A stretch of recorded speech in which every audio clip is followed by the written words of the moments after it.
দেশের দ্বিতীয় বৃহত্তম ইউরিয়া উৎপাদনকারী প্রতিষ্ঠান যমুনা সার কারখানায় বন্ধ রয়েছে উৎপাদন। আর এবারও কারণ গ্যাস সংকট।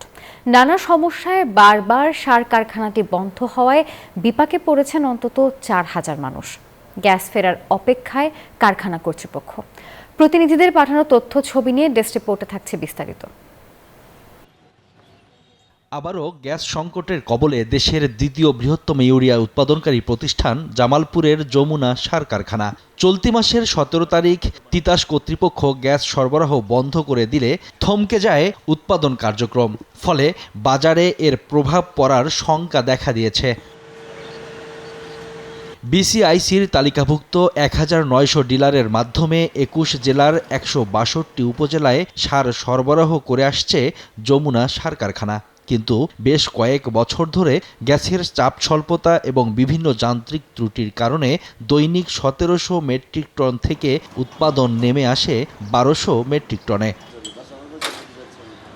এদিকে কারখানাটি দীর্ঘদিন ধরে বন্ধ থাকায় কর্মহীন হয়ে পড়েছেন হিউস্টনে রকিং টেস্টি, সীমানা ছাড়াও নিজেকে হারাও।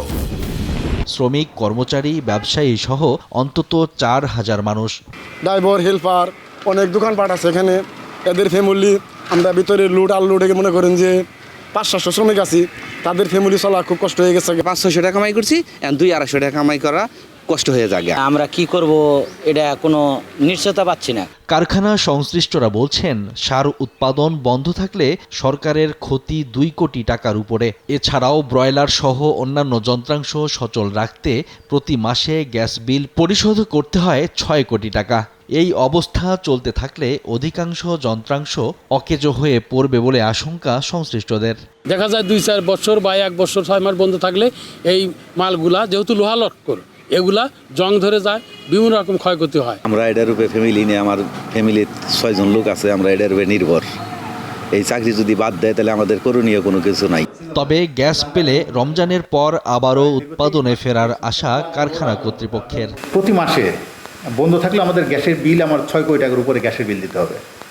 যদি প্ল্যান্ট রানিং থাকতো তাহলে এইটা লাগতো না। এটা তো এক্সট্রা ৬ কোটি টাকা প্রতি মাসে আমাদের আদার্স কস্টিং ছাড়াই। এর আগে ২০২৪ সালের জানুয়ারি থেকে ২০২৫ সালের নভেম্বর পর্যন্ত কারখানাটি বন্ধ ছিল ২৩ মাস।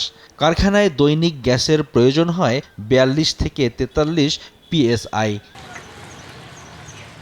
Desk report, news 24।